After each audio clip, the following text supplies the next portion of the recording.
नमस्कार, जय हिंद। मेरा नाम है पूजा गिरीश और आप सभी का स्वागत है सारे करंट मंत्रा में। आज के हमारे इस वीडियो में 10 मिनट में हम सितंबर की जितनी भी इंपॉर्टेंट अपॉइंटमेंट्स हैं उन सबको कवर करने वाले हैं। इससे पहले हमने एक वीडियो बनाया था जिसमें पिछले 8 महीने की जितनी भी इंपॉर्टेंट अपॉइंटमेंट्स थी उन सबको हमने कवर किया था, और बचे हुए जो 10-15 दिन हैं उनमें जो भी अपॉइंटमेंट्स हुई हैं उनको आज के हमारे इस वीडियो में हम कवर कर लेंगे। तो अगर आपने वो पूरा साल वाला वीडियो नहीं देखा है तो उसे भी ज़रूर देखिएगा, है ना। तो चलिए सबसे लेटेस्ट की बात करें तो सबसे पहला प्रश्न है कि हाल ही में 2025 में उपराष्ट्रपति चुनाव के किस उम्मीदवार ने जीत हासिल की है। कौन बन गए हमारे नए उपराष्ट्रपति? तो इनका नाम है सीपी राधाकृष्णन। ये नाम आपको याद रखना है, यही हमारे नए उपराष्ट्रपति हैं। और अगर तस्वीर की बात करूँ तो ये देखिए, तस्वीर भी देख लीजिए, ये हमारे नए उपराष्ट्रपति हैं। अगर पॉलिटी से भी ये बहुत इंपॉर्टेंट हो जाता है, कुछ चीज़ें मैं बता दूं कि हमारे 15वें क्रम के उपराष्ट्रपति हैं। ये जो क्रम होता है ये भी महत्वपूर्ण होता है। कभी कभी परीक्षा में इस तरीके से पूछ लिया जाता है कि नाम प्रश्न में ही बता दिया जाएगा, लेकिन क्रम जो है वो ऑप्शन में पूछ लिया जाएगा कि हमारे जो नए उपराष्ट्रपति बने हैं सीपी राधाकृष्णन वो कौन से क्रम के। तो 15वें क्रम के।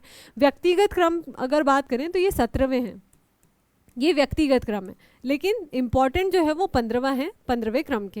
ये चीज़ याद रखनी है। दूसरी चीज़ कि ये पॉलिटी से अब बहुत ज़्यादा इंपॉर्टेंट हो चुका है कि उपराष्ट्रपति पद, तो जब भी आप पॉलिटी पढ़ें तो उपराष्ट्रपति के बारे में अच्छे से पढ़िएगा। संविधान के जो भाग हैं उसमें भाग 5 में आर्टिकल जो है, भाग 5 में आर्टिकल की बात करें तो 63 से लेके 69 में इसका उल्लेख मिलता है। लास्ट का जो हमने करंट अफेयर का वीडियो लिया था उसमें मैंने आर्टिकल्स अच्छे से बताए थे आपको। चलिए आगे बढ़ते हैं। केंद्र सरकार ने देश का नया लेखा महानियंत्रक जो है वो किसे नियुक्त किया है, और किसे नियुक्त किया है, किसकी बात हो रही है यहाँ पे? तो सीजीए की बात हो रही है ना, कंट्रोलर जनरल ऑफ अकाउंट्स की बात हो रही है। CAG मत समझिएगा, कैग की बात नहीं हो रही है यहाँ पे, है ना। तो कैग अलग होता है, सीजीए अलग होता है, ये चीज़ याद रखिएगा। तो सीजीए किसे नियुक्त किया है? तो ये है TCA कल्याणी, ये नाम आप याद रखिएगा। ये देखिए तस्वीर भी मैं आपको बता देती हूँ, है ना। तो ये चीज़ हो गई। जिनको भी अगर ऐसा लगता है कि CGA और CAG में क्या अंतर होता है तो वो भी मैं बता दूँ। जो कैग होते हैं और CGA, इनमें क्या अंतर होता है? तो CGA जो होते हैं वो कंट्रोलर जनरल ऑफ अकाउंट्स होते हैं, जबकि CAG जो होता है वो कंट्रोलर ऑडिटर जनरल होता है।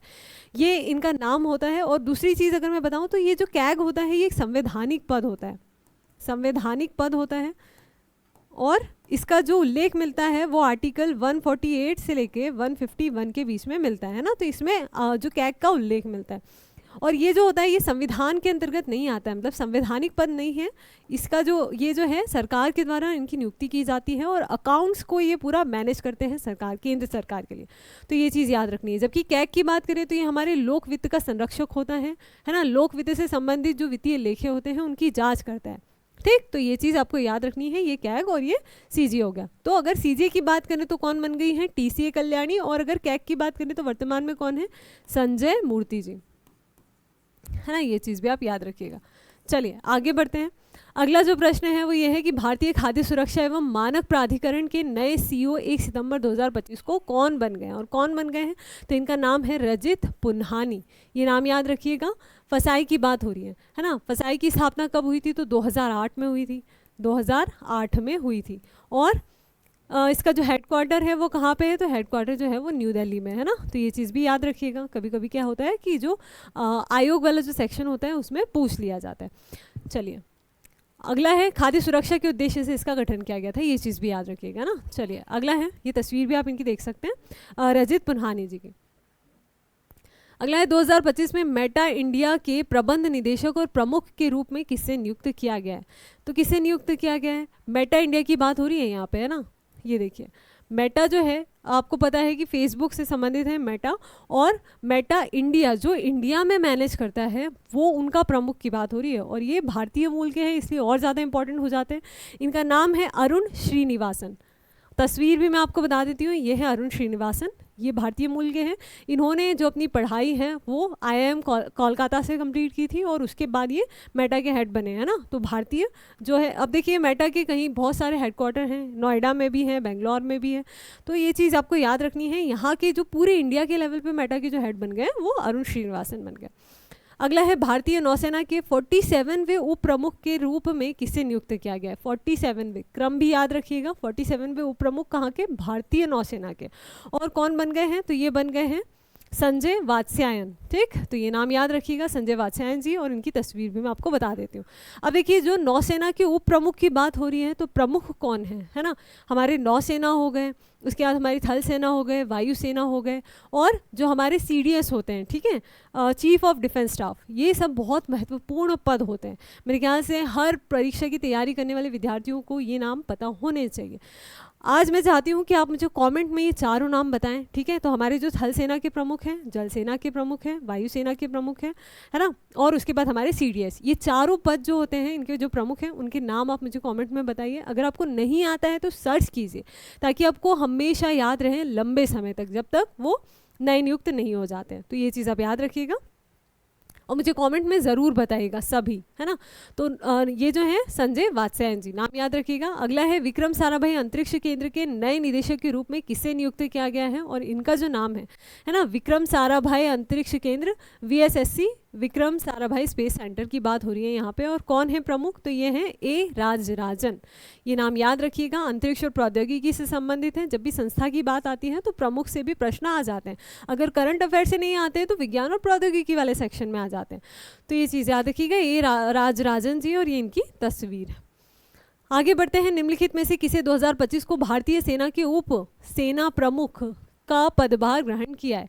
तो हमने देखा कि नौसेना, पहले तो हमने कौन से देखे थे, नौसेना के, है ना, और अब हम देख रहे हैं भारतीय जो सेना है उनके प्रमुख। तो कौन बन गए उप प्रमुख, तो ये बन गए हैं general Pushpendra Singh, lieutenant general Pushpendra Singh. ये नाम याद रखिएगा और ये इनकी तस्वीर है ना। बाकी जो सेना प्रमुख हैं उनके नाम आप मुझे कमेंट में बताइएगा। अगला है, किस भारतीय को अंतर्राष्ट्रीय मुद्रा कोष का एग्जीक्यूटिव डायरेक्टर नियुक्त किया गया है?